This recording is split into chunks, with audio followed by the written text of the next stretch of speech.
Economic Forum en janvier 2020 par des entrepreneurs sociaux de premier plan issus d'Ashoka, d'Eco Green, de la Fondation Schwab pour l'entrepreneuriat social, de la Fondation Skoll et d'autres réseaux mondiaux de leaders de changement systémique.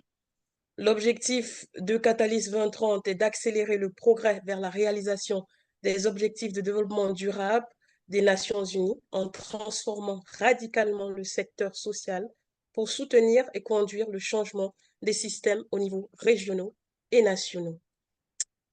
Comme je le disais tantôt, je suis la coordonnatrice régionale sous le lead de Africa Forward de Catalyst 2030, qui aujourd'hui organise cette conversation avec un innovateur social.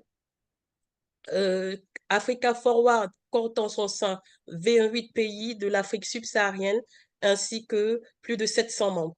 Africa Forward se consacre à l'autonomisation de la prochaine génération d'entrepreneurs sociaux et d'innovateurs en s'attaquant aux défis urgents du continent par le biais d'opportunités de collaboration et de partenariat.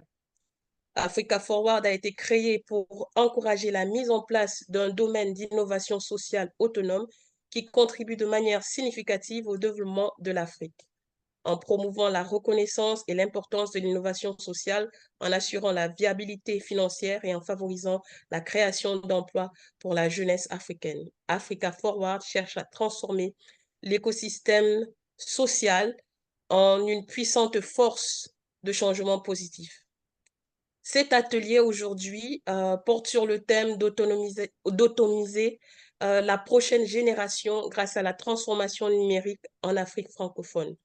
Africa Forward a décidé de faire plus de conversations avec avec un innovateur social pour pouvoir permettre à un plus grand nombre d'être connectés et aussi à permettre à la partie francophone de l'Afrique d'être connectée. Et pour démarrer notre conversation avec un, un, un, un innovateur social, on en a plusieurs aujourd'hui. Nous avons notre modératrice, Madame Maïssa Mrabe, directrice de la communauté AfriLab, qui va prendre la parole. Assalamu alaikum. Salam alaikum. Merci Ingrid pour cette introduction. Très contente d'être parmi vous. J'espère que vous m'entendez bien. Alors moi aussi, je vais présenter AfriLabs. Donc, je suis la directrice de la communauté AfriLabs. AfriLabs, c'est une initiative panafricaine qui soutient l'innovation dans toute l'Afrique. On intervient sur toute la chaîne de valeur de l'écosystème d'innovation. On collabore avec les gouvernements, les agences de développement gouvernementales et privées, mais également les hubs d'innovation qui sont au centre de notre attention. Et également, bien sûr, on soutient les startups. Donc, on fait de l'appui technique et financier, par exemple pour les hubs d'innovation, vraiment de la proposition de valeur jusqu'à l'implémentation de leur programme d'accompagnement dans différents secteurs d'activité. Et on fait également l'appui pour les jeunes innovateurs dans divers programmes d'incubation ou d'accélération qui peuvent intervenir dans un ou plusieurs pays en Afrique en même temps. On fait tout cela aujourd'hui, on réalise tout cet impact grâce à un réseau de hubs d'innovation. On est à peu près 500 dans quelques mois, présents dans 53 pays en Afrique. Et voilà, j'ai la chance d'avoir 2 de ces hubs membres d'AfriLabs qui sont avec nous aujourd'hui. Donc, sans plus tarder, je pense qu'on peut commencer la session. Je suis très contente donc de présenter le thème du jour qui est renforcer la prochaine génération à travers la transformation numérique en Afrique francophone. Donc, nos intervenants aujourd'hui sont des leaders clés dans leur domaine respectif, jouant un rôle essentiel de la transformation numérique en Afrique francophone. Murtala Salissou, en tant que j'ai l'immense plaisir d'accueillir Murtala Salissou en tant que coprésident de Catalyst 2030 au Niger et CEO de l'association Les Maçons de l'Éducation. C'est une personne qui est à l'avant-garde de l'innovation sociale dans des contextes où l'accès à la technologie est souvent très limité. Ensuite, Steve Chumba, directeur exécutif d'Active Spaces au Cameroun, board member d'AfriLabs, qui se connectent aujourd'hui de Orange Fab, qui sont des partenaires également d'AfriLabs, qui travaillent directement avec des jeunes entrepreneurs afin de les aider à acquérir les compétences numériques nécessaires pour réussir dans leur vie professionnelle et entrepreneuriale. Enfin, Soulaman Konkobo, également membre d'AfriLabs, président du Burkina Business Incubator et qui développe des initiatives pour surmonter des défis d'accès à la technologie tout en encourageant l'inclusion numérique et l'égalité des genres. Donc, chacun d'eux contribue à créer vraiment un écosystème numérique inclusif et dynamique pour la jeunesse africaine francophone. Donc voilà, on va directement, je pense, aller au vif du sujet. Et j'aimerais, par cette conversation qu'on lance aujourd'hui, que nous explorions les perspectives de chacun de vous sur la transformation, sur comment est-ce que la transformation numérique peut réellement avoir un impact sur l'avenir des jeunes. Et Murtala, je vais commencer par vous. Vous travaillez donc en tant que coprésident de Catalyst 2030 au Niger et aussi avec l'association Les Maçons de l'Éducation. Comment, selon vous, la transformation numérique peut-elle améliorer l'accès à l'emploi pour les jeunes dans des contextes comme celui du Niger où vraiment l'infrastructure est parfois, voire même assez souvent, très limitée? Merci beaucoup pour la parole. Merci à Catalyst et le programme Africa Forward de nous avoir donné cette parole aujourd'hui pour nous exprimer sur un sujet aussi important que le numérique dans le développement de nos pays, surtout dans un contexte difficile. Mon nom est Mokala Salitu, comme vous l'avez dit, président de Catalyst 2030 Niger et en même temps CEO de l'association Maton de l'éducation. Aujourd'hui, il est indéniable que le numérique joue un rôle important dans le développement du monde et l'Afrique aussi ne doit pas rester à la traîne et elle contribue déjà dans le développement des jeunes, surtout par rapport à l'accès à l'éducation, parce qu'aujourd'hui, les jeunes arrivent à accéder à des plateformes de formation, combler les lacunes éducatives, parce que l'école formelle ne donne pas les opportunités de formation, et aussi le rôle des réseaux sociaux, qui est utilisé surtout à travers WhatsApp Business. Aujourd'hui, les jeunes font beaucoup d'activités commerciales au-delà du domaine du volet national, arrive à commercer avec d'autres jeunes dans d'autres pays et l'outil WhatsApp Business est adapté pour accompagner les jeunes afin qu'ils puissent développer des activités entrepreneuriales.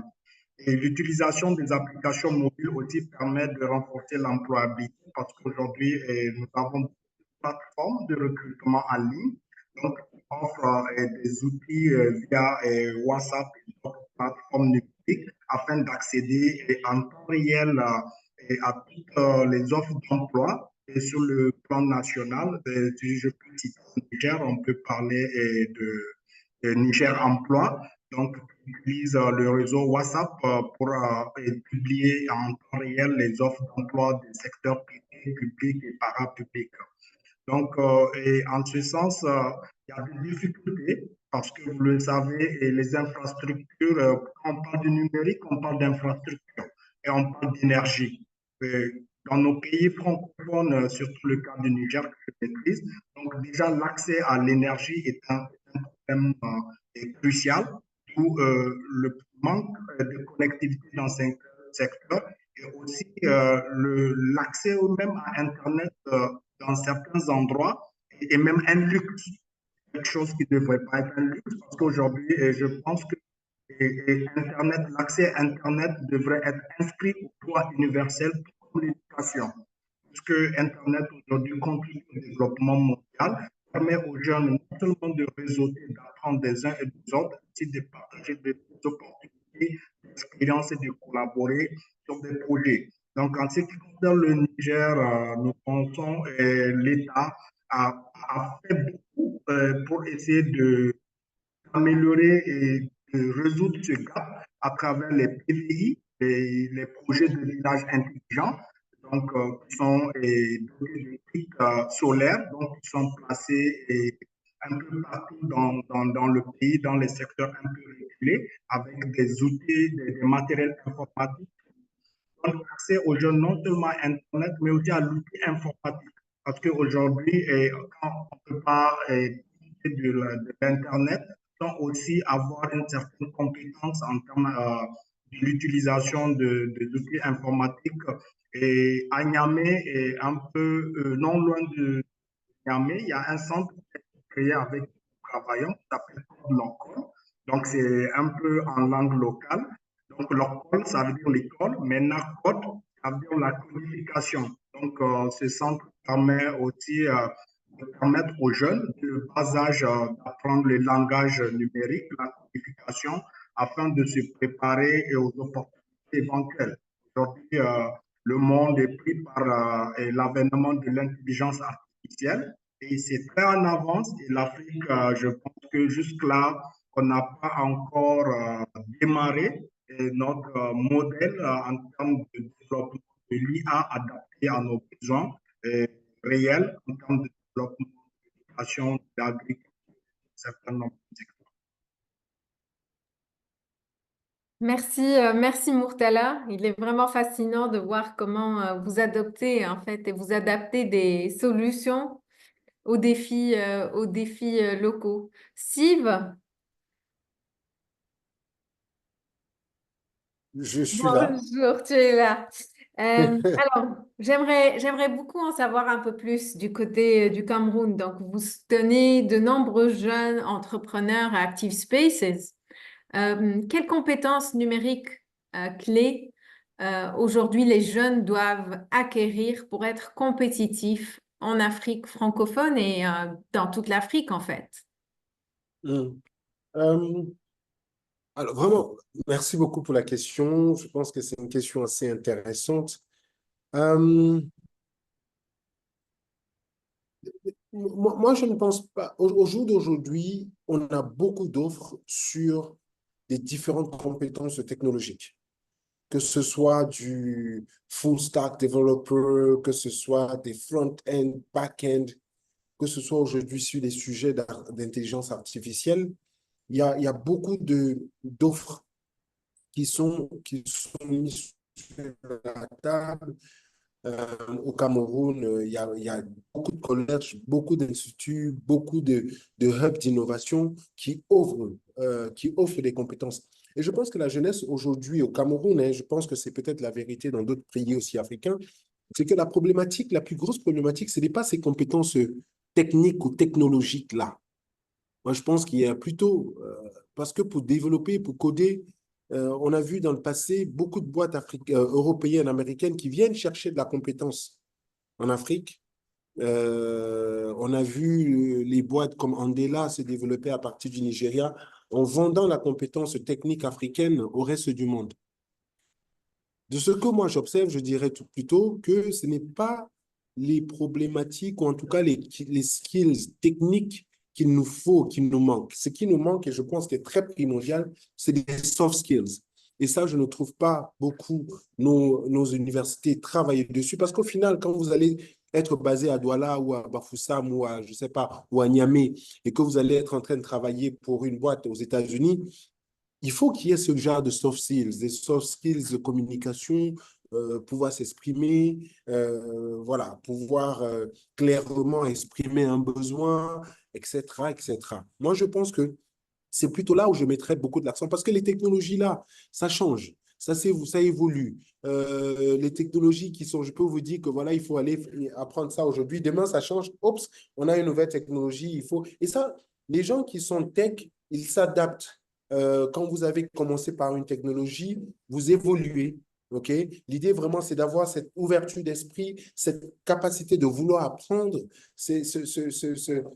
déjà même cette compétence d'apprendre, de savoir comment apprendre. Et donc, voilà vraiment les compétences que moi, je dirais, sont en manque chez nos jeunes dans notre... Parce que vraiment, je dirais même que nous sommes des vieux déjà de cette génération parce que les jeunes aujourd'hui naissent avec cette nouvelle technologie. Donc, ça fait partie vraiment de leur quotidien, de tous les jours. Donc, le problème pour moi, ce n'est pas au niveau de la technique, mais je reviens sur les soft skills que je pense qu'on devrait mettre l'accent pour développer. Mais ce que je dirais aujourd'hui, j'ai eu la chance de participer à Vivatech 2024 à Paris il y a quelques mois et j'ai vu ce qui se faisait autour de l'intelligence artificielle. C'est le futur, c'est le futur, j'allais dire non. C'est le présent et c'est le présent et ça va être de plus en plus important. Il ne faudrait pas que les jeunes Africains ou que même l'Afrique soient qu'un spectateur de cette nouvelle technologie. Il ne faut pas qu'on soit un spectateur ou des spectateurs, il ne faut pas qu'on soit que des utilisateurs, il faut créer, il faut être en avant-garde, il faut vraiment être au devant de la scène parce que c'est nouveau. Je pense que tout le monde est au même pied d'égalité. Là, maintenant, on se lance. Alors, il y a d'autres pays qui sont en train de lancer. Ce que moi, je dirais aux jeunes, c'est vraiment d'aller tout ce qui est framework, intelligence artificielle, moi, je pense que c'est la chose à le faire. Un, parce qu'il y a du marché international, et deux, parce qu'il y aura, ou il y a un marché africain qui doit se développer à l'africaine. Et ça ne peut que se faire avec des compétences africaines, je pense. Voilà un peu mes 2 cents, mais ce que je peux dire par rapport à la question. Et merci pour cette question magnifique. Super, merci Steve. Je ne peux qu'appuyer ce que tu dis. Aujourd'hui, je pense qu'il est primordial de mettre l'accent, le focus et d'inviter les jeunes en fait à sortir un peu de leur zone de confort où on choisit une compétence technique et on ne regarde plus ailleurs. On est plus confortable à aller explorer d'autres choses. Tu as mis le point sur un skill qui est très important et qu'aujourd'hui, on voit de plus en plus dans les écoles, je pense, commencer même dès le primaire, c'est apprendre à nos enfants à apprendre par eux-mêmes, sans attendre que ce soit en classe qu'on va apprendre de nouvelles notions, etc. Et je pense qu'Internet aujourd'hui offre cet avantage à la nouvelle génération. Se concentrer aussi, être connecté à ce qui se passe en termes d'innovation autour de l'intelligence artificielle est très important. Aujourd'hui, quand demain, pas mal de métiers techniques vont être remplacés, c'est un peu la crainte et la propagande un peu de ce qu'on voit et ce qui pourrait arriver demain via l'intelligence artificielle. Les jeunes doivent être prêts à cela, doivent être prêts à innover autour de l'IA. Et donc, on revient donc à cette agilité, à pouvoir transformer son parcours, s'adapter et innover par ailleurs. Merci Steve, vous soulignez vraiment bien l'importance des compétences pour rester compétitif. Souleymane, je vais m'adresser à vous aujourd'hui. Donc, au Burkina Faso, Oui, où vraiment la connectivité pose des défis qui persistent, comment est-ce que l'incubateur que vous dirigez s'adapte-t-il à ces contraintes? Et quelles sont les solutions innovantes que vous avez mises en place pour que les jeunes aient un accès continu aux technologies numériques? alors donc merci beaucoup Maïssa pour cette question. On m'avait déjà présenté, c'est Burkina Business Incubator qui existe depuis 2016 au Burkina Faso, bien sûr, qui a développé des programmes, des offres pour accompagner l'entrepreneuriat de façon générale. Et bien sûr, aujourd'hui, en tant que structure d'accompagnement, on ne peut pas on ne peut pas mettre de côté le numérique. Même si de façon classique, quand vous regardez nos économies, on est plus sur l'agriculture, on est plus sur autre chose comme l'achat-vente. Mais bien sûr, il y a de la transformation qui se fait, de telle sorte que même dans l'agriculture aujourd'hui, on parle de smart agriculture. On parle de technologies utilisées pour déclencher des systèmes d'irrigation sur lesquels nous on a travaillé. Donc, les défis, comme on l'a dit de façon générale, ce qu'on note chez les jeunes, c'est un peu la faiblesse des connaissances. Comme un peu Steve le disait, souvent les soft skills, on ne les a pas. Et ce que nous, on a pu noter, la maîtrise même de l'outil digital reste quand même assez faible pour la majorité de la population. Quand vous regardez un peu la formation dans nos pays, la formation reste assez classique, reste assez théorique, de telle sorte que quand vous parlez d'aujourd'hui de tout ce qui est technique, au Burkina Faso, vous n'avez pas plus de 10% de ceux qui sont à l'école qui apprennent la technologie. C'est vraiment des filières classiques. Et donc, ça veut dire que ça, c'est un vrai défi. Alors, des étudiants peuvent terminer même leur profil sans avoir touché à l'ordinateur. C'est des choses qu'on voit. Le manque de ressources pour acquérir donc des ordinateurs chez la plupart, la qualité de l'infrastructure Internet, comme vous l'avez dit, ça reste un défi. Même si au Burkina, il y a quand même eu beaucoup d'efforts. Aujourd'hui, quand même, on a le mobile qui marche, on a la fibre optique qui marche. L'État a fait beaucoup d'investissements pour mailler le territoire avec la fibre optique. Mais bien sûr, de temps en temps, on a des difficultés. Il est vrai aussi qu'avec le mobile, comme je vous ai dit, les jeunes sont connectés, mais si vous remarquez, les gens ne sont pas connectés pour faire des choses utiles. Les gens sont connectés pour se distraire. Et ça, il y a une culture à avoir.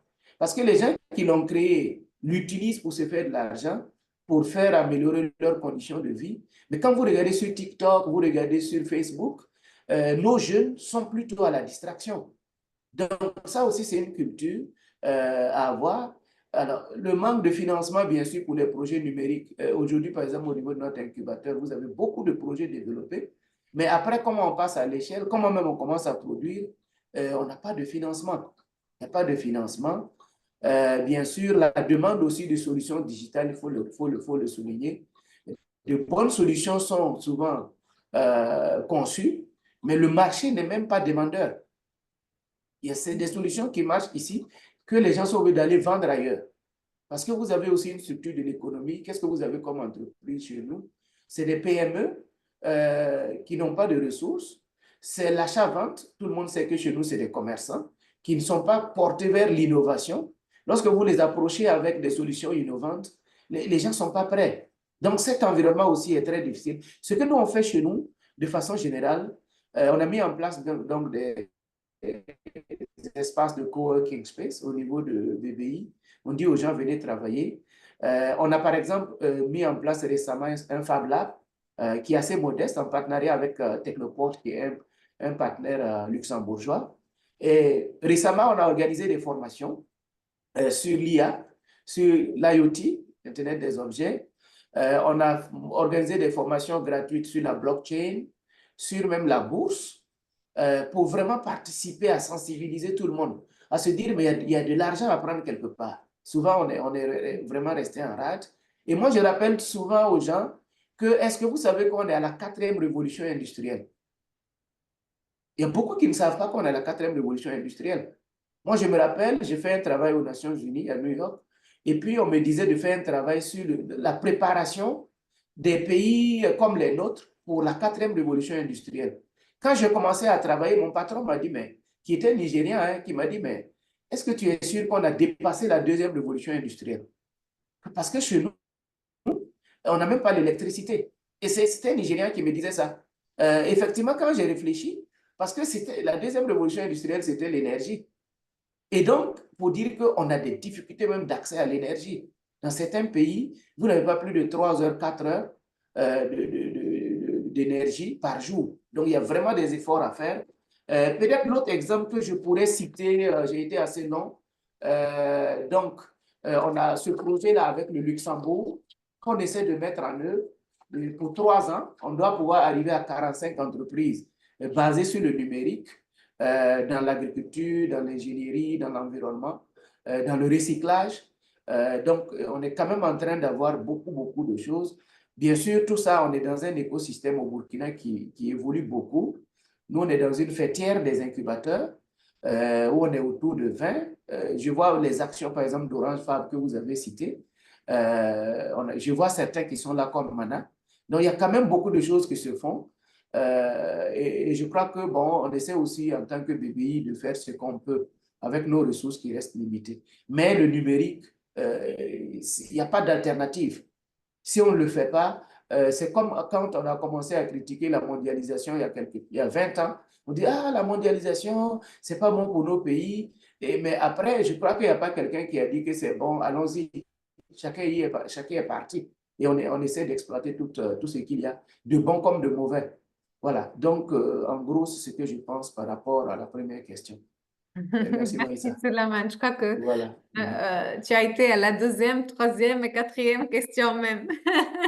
Merci Tellement beaucoup. résumé et ça vient du cœur parce qu'aujourd'hui, c'est vrai que c'est important d'avoir ce type de conversation, mais on oublie très souvent en fait les challenges et la vraie réalité en fait dans laquelle évoluent nos jeunes innovateurs, qu'on arrive quand même à motiver afin qu'ils restent dans leur pays, afin qu'ils innovent et puissent développer des solutions innovantes pour leur pays, mais en même temps des solutions qui peuvent très rapidement se développer dans d'autres pays en Afrique qui ont un peu beaucoup de similitudes au niveau donc du marché, etc. Et je pense que, comme tu l'as dit, ces jeunes innovateurs qui s'inspirent de mouvements globaux ont tendance parfois à développer des solutions qui sont innovantes, mais qui n'ont pas forcément de marché dans leur pays. Donc, c'est important de faire ce travail, je pense, au niveau des structures d'accompagnement,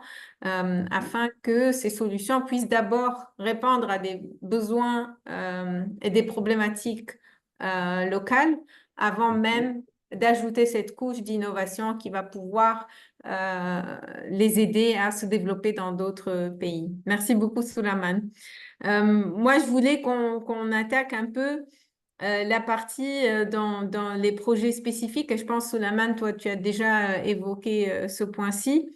Je vais m'adresser à toi, Murtala.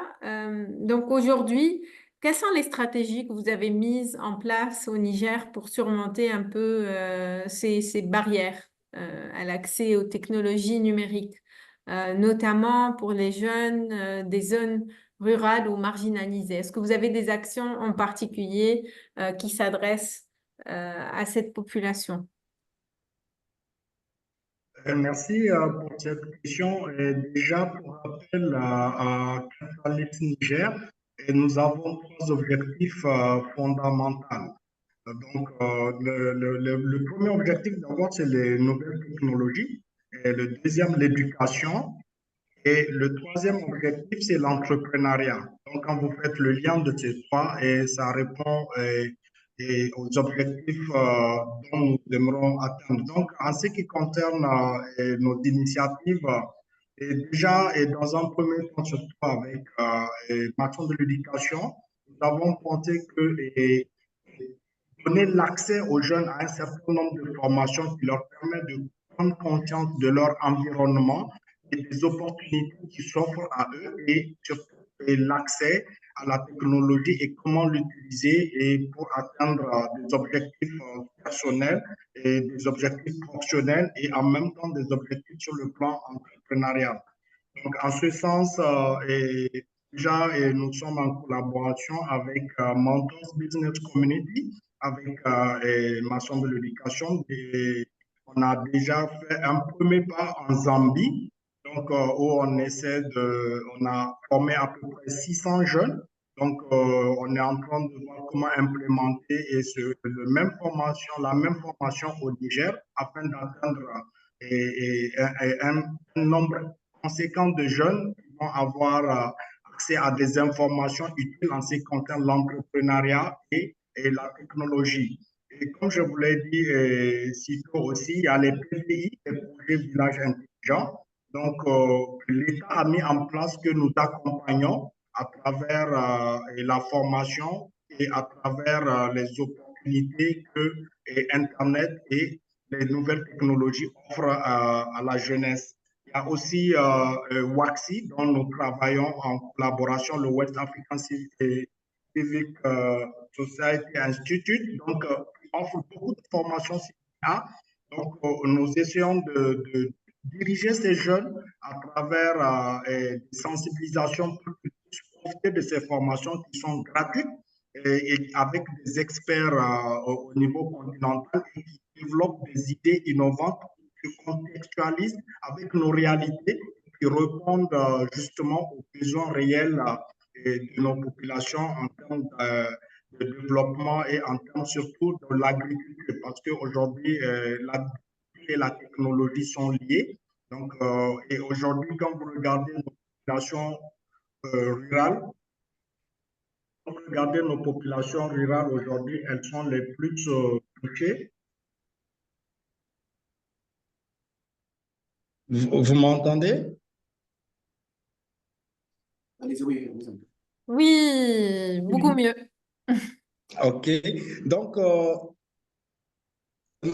niveau rural, nous avons plus de 80% de la population qui travaille dans l'agriculture et le rendement est très faible et aujourd'hui, leur accompagnement est extrêmement crucial. Donc, on a un partenaire Agri-Innov, donc qui est un Mandela Washington Fellow comme moi et avec qui on essaye de former pas mal de jeunes à intégrer les nouvelles technologies dans l'accroissement de leur rendement dans l'agriculture.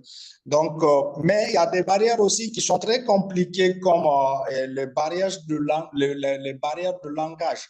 Parce que pour utiliser les technologies, il faut avoir un certain nombre de compréhension de ces outils, à savoir lire, écrire, qui est un béaba important pour utiliser ces technologies. Donc, nous essayons aussi d'apporter la formation dans ce sens et aussi nous accompagnons l'administration publique, les autorités pour aussi, parce que quand on parle du numérique aussi, nous parlons en termes de participation, puisqu'il faut qu'il y ait une synergie entre les politiques publiques et les attentes des populations. Donc, en ce sens, nous développons des outils avec People Powered qui donnent des plateformes de participation citoyenne.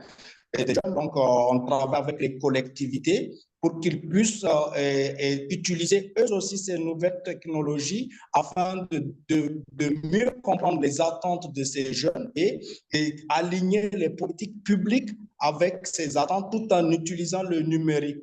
Donc, non seulement ça permet de renforcer la participation citoyenne, de renforcer la bonne gouvernance et en même temps de permettre aux jeunes aussi de saisir les opportunités des partenaires parce que tous les partenaires qui viennent au niveau local passent par les collectivités. Donc, comment est-ce que les jeunes puissent avoir accès à l'information à temps? Donc, la technologie joue toujours un rôle dans ce sens. Donc, nous travaillons beaucoup avec les collectivités au Niger.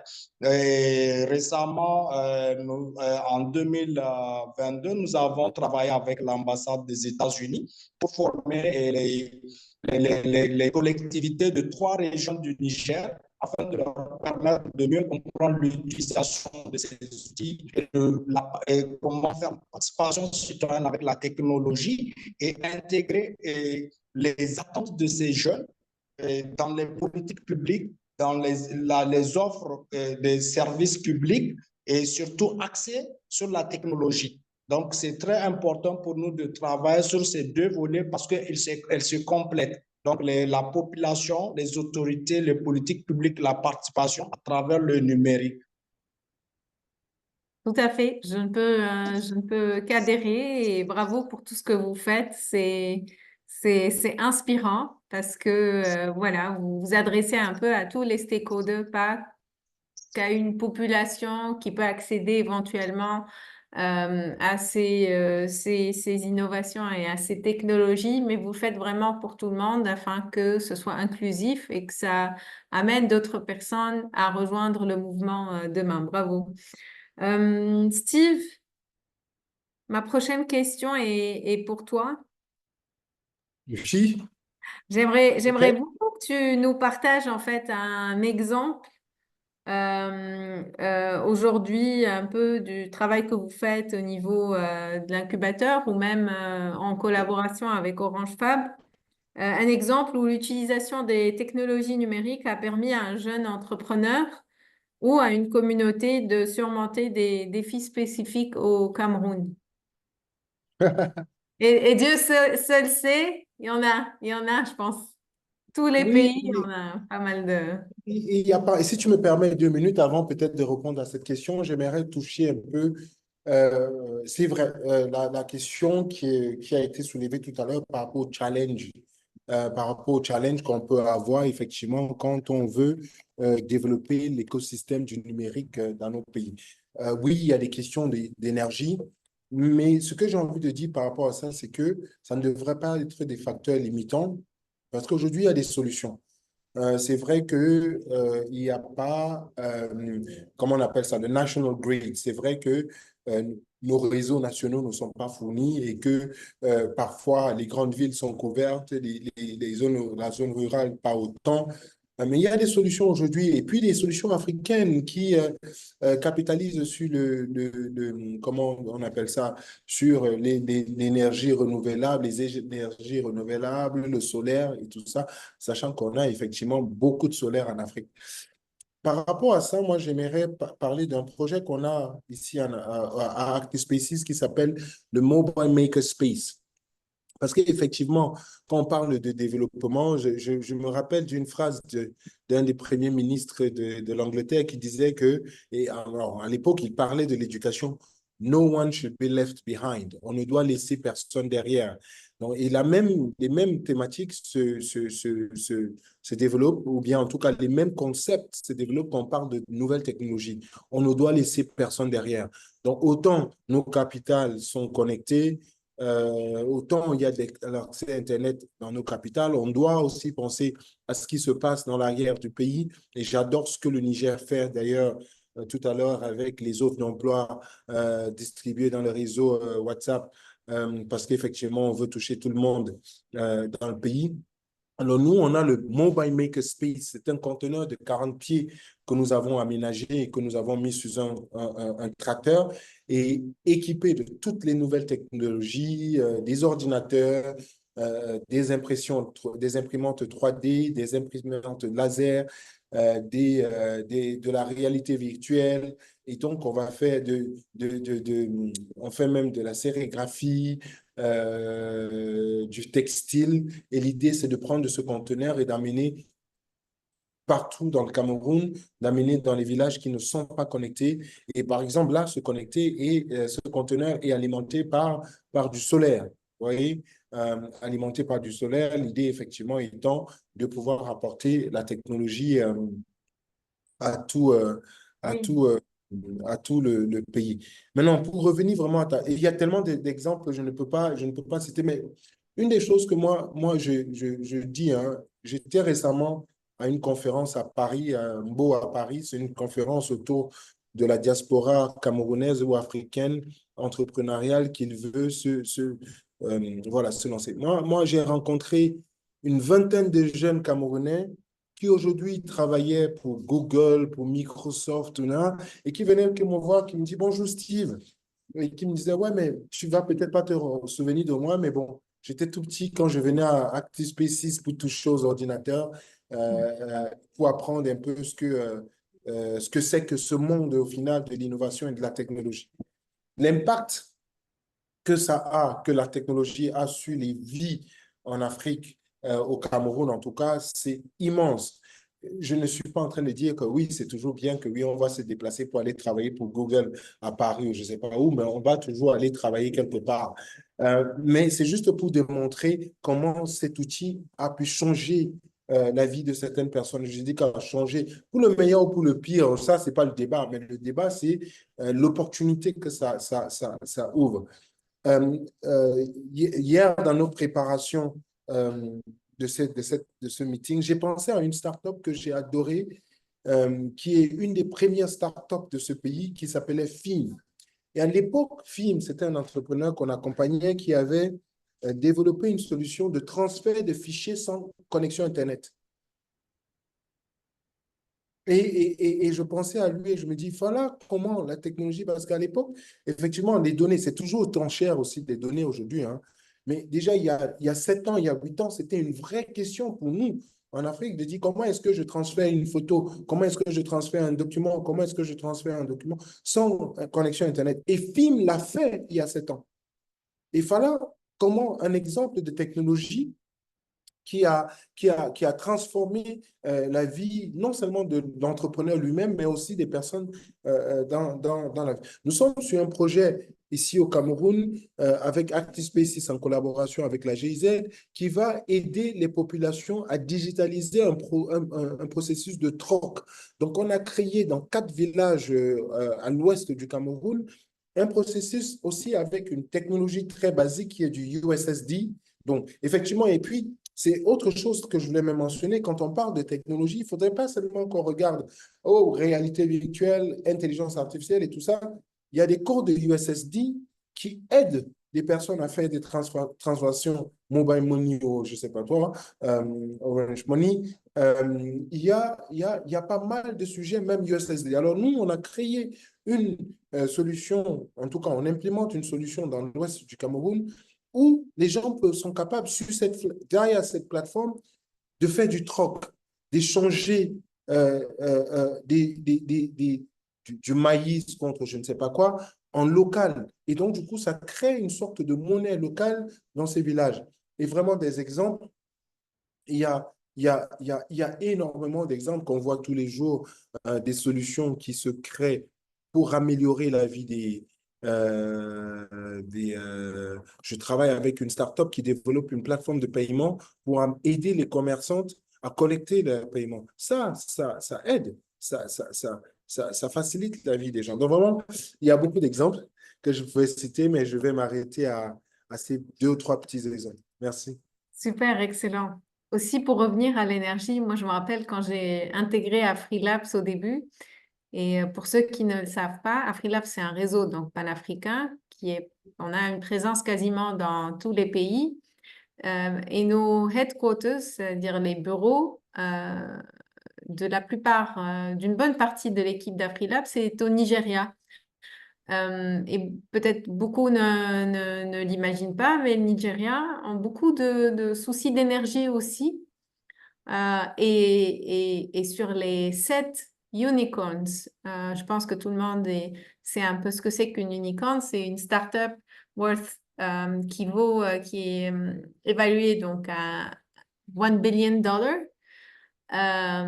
Et sur ces 7-là, 3 ou 4 viennent du Nigeria. C'est-à-dire qu'aujourd'hui, les challenges au niveau de l'infrastructure ne devraient pas être un frein, en fait, pour voir vraiment de belles innovations voir le jour dans ces pays. Et je pense que les hubs d'innovation jouent un rôle central dans la catalysation un peu de ces jeunes pousses pour leur offrir en fait les ressources nécessaires. Quand on parle de ressources, oui, le financement est important et je pense que le réseautage de ces hubs d'innovation va permettre l'accès et l'introduction en fait à de potentiels investisseurs pour bien sûr les startups qui sont les plus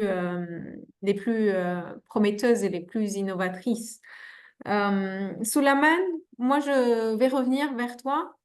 Je pense qu'on ne peut pas parler d'innovation et d'accès aux opportunités sans voilà, regarder ce que vous pouvez faire de plus ou ce que vous faites également pour l'égalité des genres. Donc, j'aimerais beaucoup savoir, au Burkina Faso, mais plus spécifiquement dans votre hub d'innovation, comment est-ce que vous encouragez l'engagement des jeunes femmes dans la transformation numérique? Quelles sont les actions que vous menez pour promouvoir l'égalité des genres, en fait, dans ce domaine? Ouais, voilà. OK, merci beaucoup pour cette question. Bon, de façon générale, bien sûr, l'entrepreneuriat féminin, hein, sans même qu'on aille même dans le numérique, il est reconnu que les femmes sont plus entreprenantes que les hommes. Ça, je ne sais pas si c'est la même chose partout, mais en tout cas au Burkina, c'est connu. Bien sûr, dans leur évolution, elles rencontrent beaucoup d'obstacles, beaucoup de pesanteurs qui font que peut-être, en termes de succès, on verra plus d'hommes qui ont réussi. Parce qu'on connaît aussi nos sociétés africaines. Donc, ça, c'est quelque chose qu'on a remarqué. Donc, ça fait que les femmes vont être, par exemple, dans les métiers classiques de vente de produits, tout. Alors que généralement, vous allez voir les hommes qui vont être plus innovants, plus engagés, à parler de solutions qui changent. Bon, voilà, de façon générale, bien sûr, on a des femmes qui font de grandes choses en termes d'innovation. Donc, chez nous, je sais qu'on a un ministère dédié à la promotion de la femme. On a une stratégie nationale de l'entrepreneuriat féminin. Et chacun vraiment à son niveau, au niveau de l'État, vous regardez à la télé, vous allez voir toujours des ONG qui accompagnent les femmes, vous allez voir des associations de femmes. Et quand on parle d'entrepreneuriat social aujourd'hui, vous verrez qu'il y a plus de femmes même dans les secteurs de l'éducation, de la restauration, du nettoyage. Donc, des femmes qui se mettent ensemble, qui vraiment essaient d'adresser une problématique sociale, bien sûr, qui gagnent de l'argent. C'est ça, je crois que c'est la définition de l'entrepreneuriat social. Donc, faire de l'impact, même si on génère des ressources, les ressources sont encore réintégrées, réinvesties donc, dans la réalisation de la mission. Donc, ça, on l'a au Burkina. On a fait un travail récemment au Burkina, au Ghana et au Cameroun sur l'entrepreneuriat social. Je crois qu'on était allé au Cameroun même pour présenter. Et ça nous a donné beaucoup de choses. Donc, disons qu'on avait beaucoup mis l'accent aussi sur la femme, sur l'égalité du genre, en regardant les ODD. Et il y a beaucoup de choses qui sont faites. Chez nous, à BBI, je ne dirais pas que nous, on fait des programmes spécifiques pour femmes jusque-là. Même s'il y a des initiatives. La dernière initiative, c'était vous savez, chez nous, on a quand même des personnes déplacées par rapport à la situation que vous connaissez. Et donc, on a monté un projet pour apprendre aux femmes tout ce qui est digital, mais tout ce qui est aussi fabrication de savon, fabrication de même la coiffure, ainsi de suite, pour leur permettre de s'employer. Parce que c'est des gens qui ont des aptitudes, mais du fait de leur déplacement, de leur situation, n'arrivent plus à être utiles. Donc, ils sont dans une condition d'assistance. Et vous savez que les gens peuvent être très frustrés par rapport à ça. Donc, on a un projet comme ça. On est en train de cibler donc, des partenaires pour voir comment on peut mettre en œuvre le projet. Au Burkina, nous, on travaille beaucoup avec le PNUD, qui a un certain nombre de programmes d'accompagnement à l'entrepreneuriat. Donc, ça, on essaie de vraiment le faire. Mais nos programmes ne ciblent pas spécifiquement les femmes. On cible tout le monde. On a beaucoup de programmes où on a beaucoup de femmes. On les accompagne comme les hommes. On ne fait vraiment pas de discrimination, même si on sait que les femmes ont plus de défis que les hommes. Mais bon, c'est vraiment ce que je peux dire. Par exemple, on a le projet support à l'entrepreneuriat innovant et technologique que BBI met en œuvre avec le Luxembourg. On a un partenaire qui s'appelle Technoport. Et je l'avais un peu évoqué. À l'intérieur, on a beaucoup de femmes pour qui on a développé donc des solutions numériques, des applications mobiles pour pouvoir commercialiser leur innovation. Mais en général, on n'a pas de programme spécifique pour femmes. Même si notre premier projet qu'on a eu à BBI, c'était un grand projet de jusqu'à 600 millions pour financer 18 femmes. C'était vraiment notre premier projet. Donc, des femmes qui ont réussi, qui sont dans les serviettes hygiéniques, qui sont dans la transformation, qui font le jus, qui font la restauration, qui font dans la transformation textile aujourd'hui, qu'on voit, qui sont nos partenaires, qui sont dans la photographie, les web TV, qui sont vraiment de bons supports aujourd'hui pour accompagner le développement. Donc, voilà un peu ce que je pense par rapport à la question. Souleymane, j'étais complètement comme toi jusqu'à ce qu'il y a quelques années, on a lancé un programme pour femmes entrepreneurs et c'est venu en fait quand on a été dans les régions et on s'est rendu compte que pas mal de ces femmes-là n'étaient pas à l'aise de par leur culture, de par leur également position géographique, n'étaient pas à l'aise à intégrer des programmes où c'était mixte. Et on s'est dit, bon, à partir de là, On va faire l'effort de faire des programmes pour femmes parce que c'est en encourageant une première génération de femmes entrepreneurs qu'on va donner l'exemple et on va encourager d'autres femmes à rejoindre euh, d'autres programmes mixtes en fait d'entrepreneuriat. Et tu serais surpris de voir cette nouvelle génération qui serait attirée par ces programmes et comment est-ce que elles sont brillantes, elles développent des choses magnifiques dans leur région et c'est elles vraiment qui apportent de l'innovation et de la dynamique dans la région. Enfin, j'ai souri quand j'ai entendu un peu ce que tu disais parce que parfois on pense que les femmes aujourd'hui, elles ont une place importante dans les différents écosystèmes, etc. Mais on est encore surpris par une large population qui n'ose pas aujourd'hui par peur, par souci social, par rapport à la famille, au mari, etc. Et quand elles vont se retrouver dans des initiatives qui sont à 100% féminines, elles vont sortir un peu de ce cocon. Parce que comme l'a dit Steve, on travaille un peu sur toute la partie technique, comment faire réaliser un business plan, comment mettre en place une stratégie business pérenne, comment est-ce qu'on travaille sans branding et on développe des produits qui ont des marchés.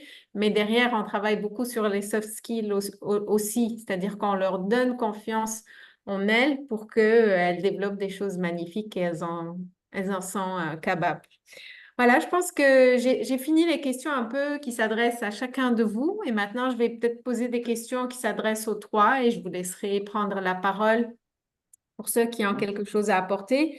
Donc moi, j'aimerais beaucoup savoir comment vous voyez ou vous verriez l'évolution en fait de la transformation numérique en Afrique francophone dans les prochaines années. Quelles sont les opportunités émergentes que vous voyez et qui sont à saisir par ces jeunes entrepreneurs?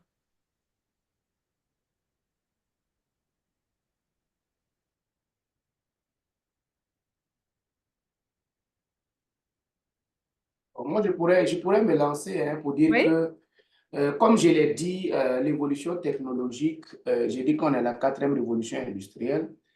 Soit on s'y met, soit on se met en laisse, et puis le monde avance. Comme j'ai pris l'exemple de la mondialisation, où on a critiqué, mais on est dedans.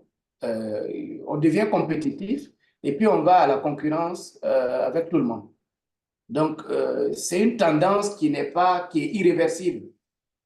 Bien sûr, nos pays se préparent, bien sûr, tant bien que mal avec les moyens.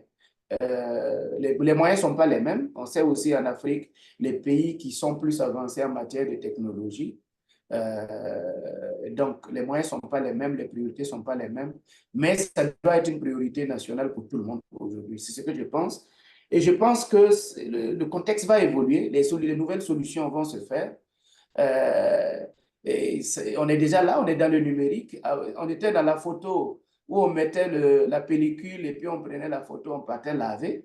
Aujourd'hui, on n'en parle plus. Aujourd'hui, c'est la photo numérique. Ceux qui s'y sont pas mis. Au Burkina, vous aviez, par exemple, vous savez, au Burkina, on utilise beaucoup de motos. La moto, les 2 roues. Et puis, on avait des motos classiques de type Yamaha. Quand tu l'avais, tu étais la personne la plus respectée. Et aujourd'hui, ça a disparu. Alors, la société qui la faisait a aussi disparu avec, parce qu'elle n'a pas pu innover. Elle n'a pas pu intégrer les nouveaux modèles que les jeunes veulent, parce qu'ils n'ont pas compris que les jeunes ne sont pas sur la durabilité, mais les jeunes veulent des choses qui sont jolies, qui sont branchées, par exemple. Donc, on ne peut pas se permettre de rester en rade. Avec la formation sur les plateformes, aujourd'hui, vous avez beaucoup de plateformes comme les Coursera, comme les edX, il y en a pas mal. À partir du bureau, même moi, je me suis inscrit sur des formations que je fais sur l'intelligence artificielle parce que je me suis dit, mais tiens, il ne faut pas que ce soit juste que je sais ce que ça veut dire. Je connais ChatGPT, je connais Copilot de Microsoft et puis c'est tout. Non, il faut se former. Donc, je crois qu'il y a beaucoup, beaucoup de possibilités de se former, comme je crois que Steve le disait un peu. Les gouvernements, bien sûr, investir dans l'infrastructure. Quoi qu'on dise, on peut se plaindre, mais quoi qu'on dise, les différents gouvernements africains essaient d'investir. Il y a même des programmes sous-régionaux. Même quand on parlait d'électricité, vous savez qu'il y a des programmes sous-régionaux d'électrification de nos pays. Comme il y en a aussi au niveau des infrastructures routières, ainsi de suite. Donc, ça va évoluer. On va pouvoir avoir accès à Internet facilement. Il y a 10 ans, 20 ans au Burkina, pour se connecter, il fallait aller payer 2000, 3000 francs CFA dans un cybercafé. Aujourd'hui, les cybercafés ont disparu. Presque tous ont disparu parce que chacun a son téléphone, chacun a chez nous, on a la fibre optique. Dire aujourd'hui qu'on a la fibre optique, ça fait pas sexy, c'est pas extraordinaire. Par exemple, pour un incubateur ou même l'avoir à la maison, au Burkina, c'est pas quelque chose de dire que c'est parce que tu es riche que tu l'as. Donc, c'est une tendance qui est en train de se faire. Ça va doucement. Mais vous savez aussi, quand on parle de quatrième révolution, en Afrique, il y a ce qu'on appelle le leapfrog. C'est-à-dire que l'Afrique ne va pas passer par le développement de tout, faire la recherche, trouver avant des choses. L'Afrique va leverage, va utiliser ce qui existe déjà pour pouvoir avancer. Donc, on va faire du leapfrog. On ne va pas réinventer les télécommunications. On va aller juste utiliser ce qui a été inventé pour pouvoir avancer. Donc, on a peut-être cette chance-là. Mais bien sûr, on a des faiblesses en termes de compétences, de formation. Comme je l'avais dit, nos formations restent assez classiques, généralistes. Donc, ce que je pense, c'est qu'il faut que les États s'engagent sérieusement. Et puis aujourd'hui, on a l'avantage que la jeunesse est très ouverte. La jeunesse est là et sur les téléphones, ils sont connectés partout. Ils se forment aux États-Unis, ils se forment au Canada, ils se forment en Chine. Et puis, il y a bien sûr les mouvements. Vous savez, moi, j'étais au Canada il y a quelques temps. Et je suis arrivé, et curieusement, il y avait, le Canada était le premier pays le plus représenté, le deuxième c'était la France, et le troisième c'était le Burkina Faso. Donc, pourtant, les gens disaient, mais attendez, au Burkina, mais votre situation n'est pas bonne. Donc, tout le monde me demandait, j'ai dit, mais c'est ce que vous pensez. Parce que les gens essaient quand même de faire quelque chose. Les gens sont résilients. Je crois qu'il y avait la 4e ou 5e délégation qui était nigérienne. Vous voyez? Donc, curieusement, donc pour dire qu'on est connecté au monde, on est informé, et je crois que demain, on va vraiment s'améliorer, on va pouvoir tirer parti des technologies. Merci beaucoup. Super, magnifique intervention. Ouais. Steve, Murtala, je ne sais pas si vous voulez dire un mot pour la fin. Mais voilà, moi je voulais tous vous remercier pour ces échanges riches et inspirants. Nous avons entendu parler de beaucoup de défis, mais aussi beaucoup de solutions et d'opportunités incroyables qui se dessinent pour la jeunesse en Afrique, francophone et autres, grâce donc à la transformation numérique. Donc peut-être avant de conclure, Steve, Murtala, si vous voulez dire vraiment un dernier mot avant de donner la parole soit à Susanna, soit à Ingrid pour clôturer la session inspirante d'aujourd'hui. Merci beaucoup pour cette session. Merci beaucoup. C'est toujours intéressant de rencontrer ou de discuter avec vous, hein, c'est toujours intéressant. On apprend aussi, on apprend de ce qui se passe aussi dans d'autres pays. Et je pense que ça fait partie aussi des buts de ça. Donc, merci beaucoup. Tout ce que je peux vraiment dire, c'est que je crois fortement à l'opportunité qu'offrent les nouvelles technologies à la jeunesse africaine. Suleiman parlait tout à l'heure même des formations, on a parlé un tout petit peu, et quand il parlait aussi même de comment est-ce qu'on utilise les réseaux. Je veux dire, il y a tellement de contenu s'il faut se faire former. Il y a tellement d'opportunités s'il faut travailler. En tout cas, c'est une opportunité incroyable. Aux gouvernements africains qui, pour certains, ont peur encore un tout petit peu. Je dis, c'est inévitable. La technologie est là. On doit capitaliser sur ce que la technologie offre à nos populations. On doit accompagner la transformation digitale des communautés. Et c'est inévitable. Donc, j'encouragerais, et je vois les Souleymane qui sont dans l'écosystème depuis des années, hein, et j'encouragerais s'il y a effectivement des gouvernements qui écoutent ou cette conversation, c'est de dire que on peut pas, la réalité de tout ça, c'est qu'on ne peut pas faire sans. Je veux dire, le secteur privé, les incubateurs, les structures d'accompagnement vont faire ce qu'ils peuvent faire. Ils ne peuvent pas faire sans l'État qui met en place un cadre. Le cadre est légal qui met le cadre, mais ce cadre légal ne doit pas être, comment dire, pour contenir, pour contrôler, mais qui doit être là pour protéger et pour faciliter. Donc, je pense qu'effectivement, on doit avoir tous les acteurs autour de la table pour parler de la question de la digitalisation de nos pays africains. En tout cas, pour moi, je suis convaincu qu'il y a une grosse opportunité à aller chercher. Il y a beaucoup de bagarres qu'on ne peut pas, on peut pas gagner face au reste du monde. Mais sur la question de l'innovation et la technologie, on peut remporter ces batailles. Merci. Merci, Steve. Murtala, un dernier mot?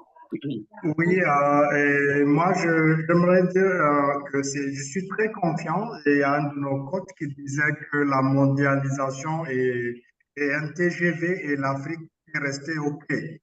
Donc, même si on est au pied, on va sur les rails, au moins ne pas attendre le prochain train, il va nous à la prochaine gare. Donc, je pense que aujourd'hui, quand on regarde la jeunesse et le potentiel qu'ils ont, surtout les enfants et l'accessibilité aux outils numériques, nous donne espoir par rapport à l'avenir. Donc, comme l'a dit les autres collègues, c'est de mettre en place dans les curricula éducatifs le bas âge, l'utilisation de ces outils et des langages, et afin que la prochaine génération puisse être à même de saisir toutes les opportunités et qui s'offriront à notre continent, parce que le potentiel il est là. Il suffit juste de mettre en synergie tous les efforts, toutes les compétences et les publics afin que l'objectif et la vision soient la même pour tout le monde dans le pays et tous les continents africains. Magnifique, merci, merci Murtala. Susanna, je vous cède la parole pour clôturer la session. Merci à tout le monde d'avoir été des nôtres. Avant peut-être de te donner la parole, moi je voudrais inviter tout le monde à regarder un peu ce qu'on fait à Freelab. C'est éventuellement notre prochaine rencontre annuelle qui va rassembler tout l'écosystème panafricain d'innovation, des investisseurs, hub innovation, start-up et des membres du gouvernement africain afin de venir échanger, célébrer tout ce qu'on fait dans nos différents écosystèmes.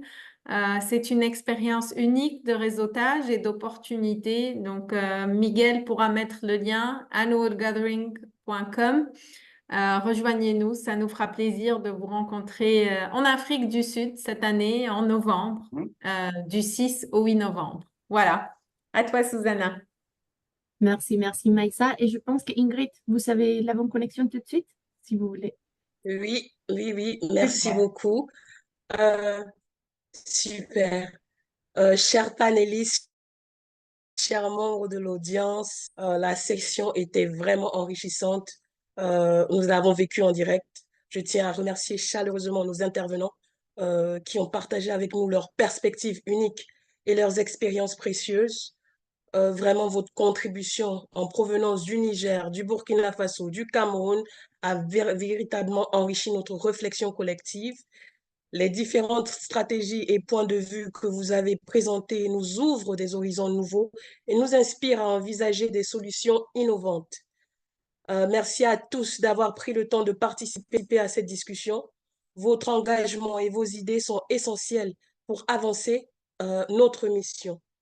Nous sommes ravis de vous annoncer que Africa Forward s'est engagé à continuer cette conversation avec des innovateurs sociaux en français afin de toucher et impacter un maximum de personnes. Donc, restez à l'écoute pour nos prochaines sessions.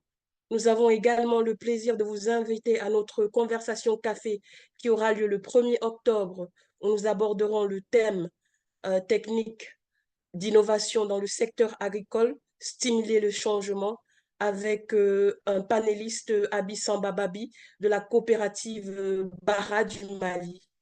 N'hésitez pas à rester en contact et à poursuivre la conversation. Ensemble, nous pouvons continuer à échanger des idées et à inspirer le changement. Au plaisir de vous retrouver très bientôt. Si vous avez d'autres mots, merci infiniment pour cette session. Will be a session for native English? Yes, very soon. Bye everyone. Au revoir. Et merci beaucoup à Afrilab. Oui, merci Ingrid. Frida. Au revoir. Au revoir. Merci.